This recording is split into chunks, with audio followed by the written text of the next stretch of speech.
Hey guys, this is Bluffmunkey back again for Sonic Academy, and in today's video I want to take a look at multiband compression. We're going to take a look at 3 examples of how you can use multiband compression creatively that isn't just firing up OTT to make something sound massive.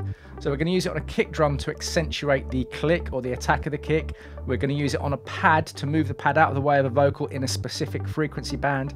And we're also going to use it on a kick and bass bus without destroying the click of the kick. So let's get stuck straight into that now.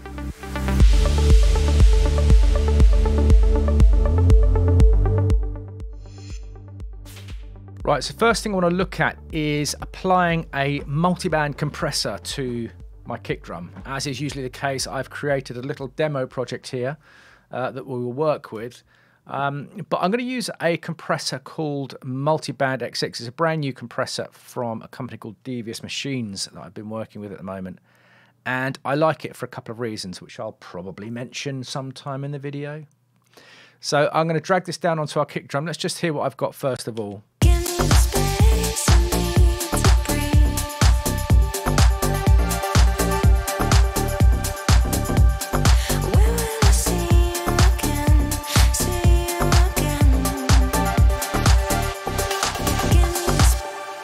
Like the ironic nature of the vocals, give me space to breathe, compression.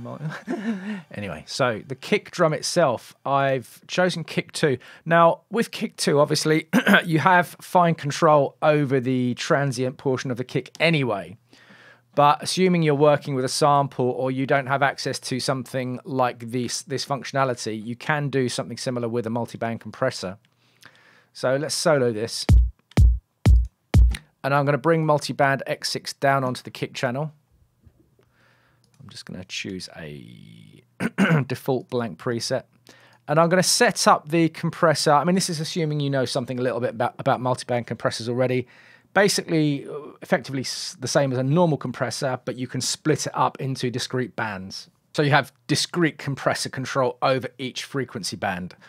So I'm going to add a band here at around, I don't know, 1.5K, something like that. Let's just solo this so we can hear what we are compressing. Something around there. That's the portion of the kick I want to compress. And the reason I want to compress that portion of the kick is because that's going to give us our initial attack. And I don't want to compress the part of the kick that's going to give us our body, our bass, our sub, all that kind of thing. So let's apply the compression now.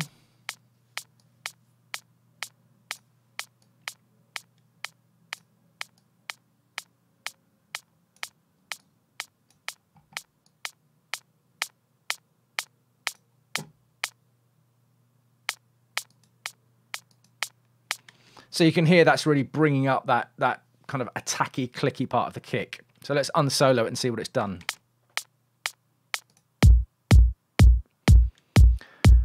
And we can switch the compressor on and off to see the dry, naked kick against the compressed one.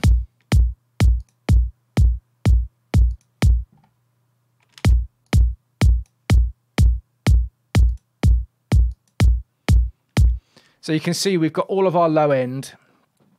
Our low end hasn't been compressed. The compressor hasn't grabbed onto that low end.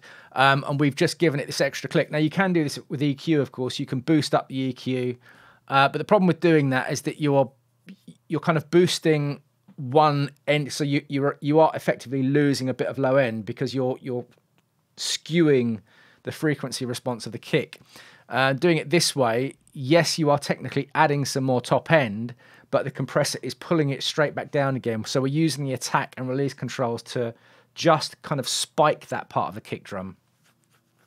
Now, of course, with a normal compressor, a lot of normal compressors have got a filter built in, and you can do it that way as well. So you can filter out the low end before you compress. But I prefer using a multiband compressor to do this because it gives me visual feedback. It's much easier for me to see and therefore hear what's going on. So in and out of the mix.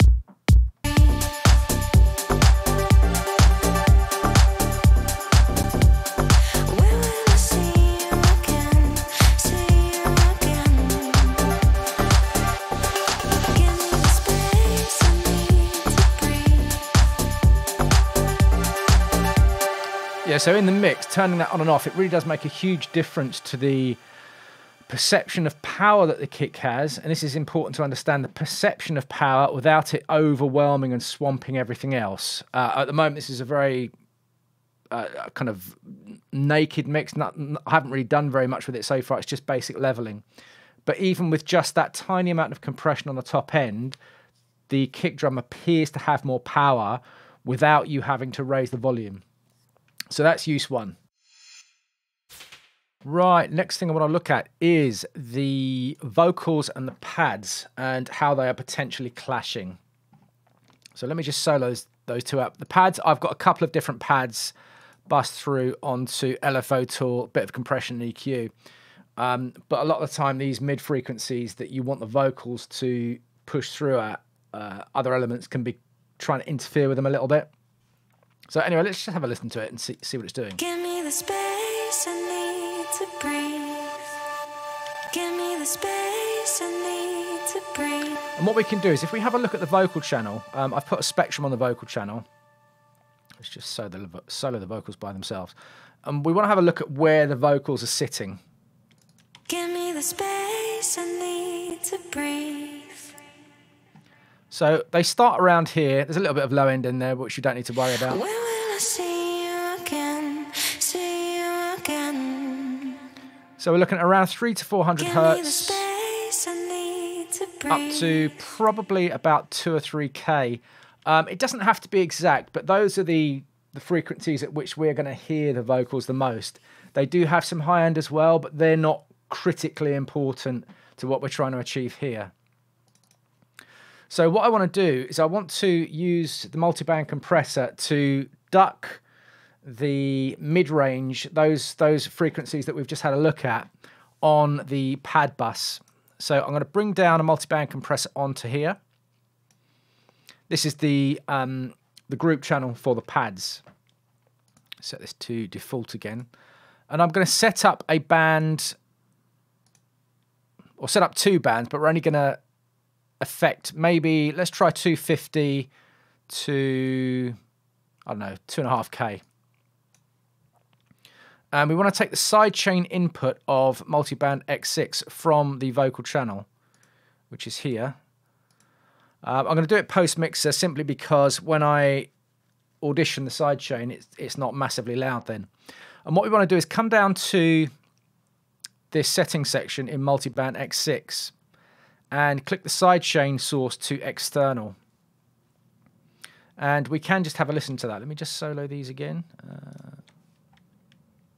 Give me the space I need to breathe. So we're listening to what the compressor is listening to in order to trigger this band. When will I see you? So now what I want to do is just simply solo this band in the middle of the compressor, and I want to hear what's coming through from the pads.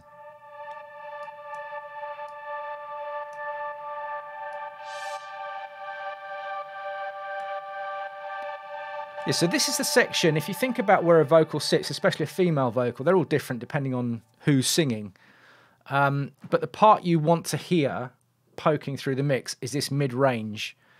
So I'm going to have this.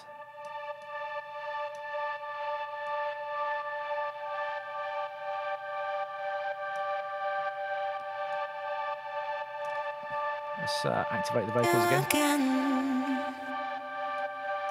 Give me the space I need to breathe. Give me the space I need to breathe. And I'm going to keep the release fairly long, relatively long, because I don't want the pads pumping up again afterwards. I want it to sound quite natural if possible. Give me the space I need to breathe. Give me the space I need to breathe. Give me the space I need to breathe.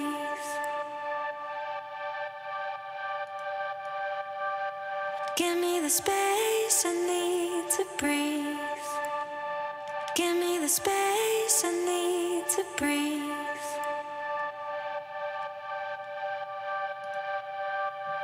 When will I see you again? Okay, that's roughly where I want it. So what I'm going to do is I'm going to activate and deactivate this particular band and have a listen to how the pad is almost swamping the vocal. Now, there's a number of ways you can deal with this, of course. You could deal with the pad in a normal way of just using a sidechain compressor from the vocal, but I like the idea of only sidechaining this mid portion of it so that we've still got that kind of wispy high end, and the frequencies tend not to clash with it. We tend to hear all of those things together at high frequencies. That's why high frequencies can start to sound harsh as they build up. But it's this mid-range where our ears are particularly sensitive that we just want to get this pad out of the way. Anyway, I'm waffling. Listen to what happens as I activate and deactivate this band, and you can actually hear the pad ducking in and out. Give me the space I need to breathe. Much louder. Give me the space I need And it's out the way. to breathe. And I'm going to unsolo this band now, and you'll hear how subtle it is. And it's just a really subtle tool for mixing this pad out of the way of the vocal without having to rely on loads of volume automation as well. Give me the space I need to breathe. Give me the space I need to breathe. Give me the space I need to breathe. So then the pad can reimpose itself because we've got elements of the track coming in and out of here. So we've got the vocal, and then we've got the pad all the way through, and then in between the vocal phrases we've got a synth as well, which is this one here. So we've got things coming in and out, and having certain things ducked when the vocals are active actually helps the mix overall, but then they can reimpose themselves when there is no vocal happening. So let's listen to it all together now.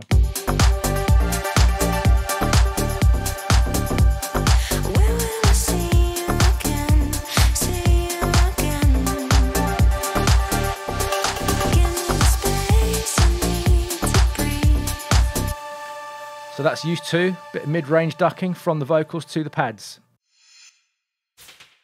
Okay, the last thing I want to do is I want to compress the kick and bass bus. Now, this is a fairly standard procedure, right? We all know we've done this before. But if you recall, we've already used the compressor on the kick to add that click. So let's go back to that, refresh our ears.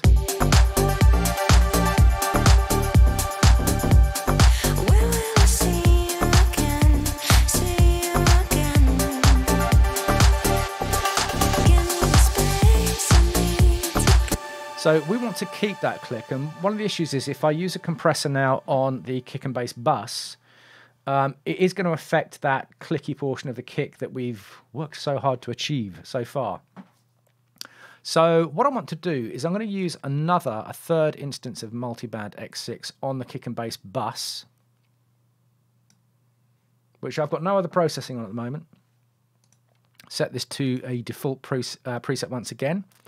And this time, let's set the band to, I don't know, just below 200. Let's have a listen to this.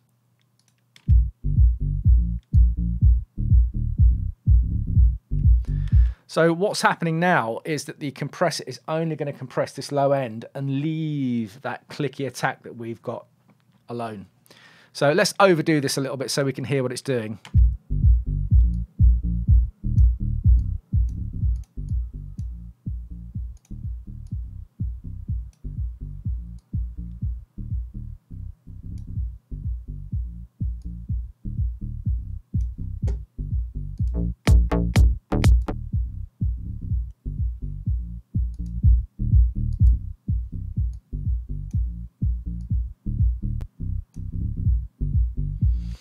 What I'm also going to use is this auto level matcher.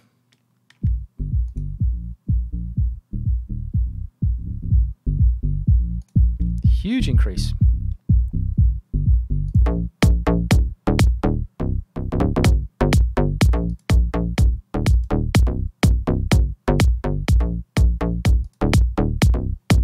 think that's too much, actually.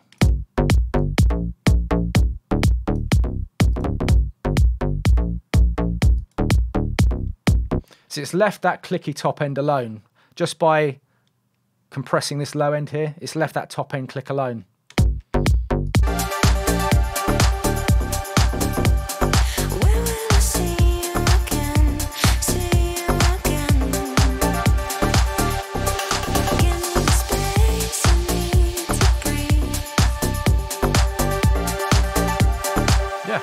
So there we have it, 3 creative uses of multiband compression. Obviously, you can apply this to many different things, but it's trying to get your mind away from using multiband compression as a lot of the time it's used as this really powerful mastering tool, and you end up spending half an hour tweaking your multiband compressor on the master, and it ends up being worse. So what I would suggest to you is if you start using a multiband compressor like this on specific individual components of your track, you are training your ears to learn how to use it overall. And it's not just a case of, if you fire up Ableton's multiband dynamics and just slapping OTT on everything. I mean, it does sound good, but it's not for everything, is it? Anyway, I hope you found this video useful, guys, and I'll see you again soon. Cheers.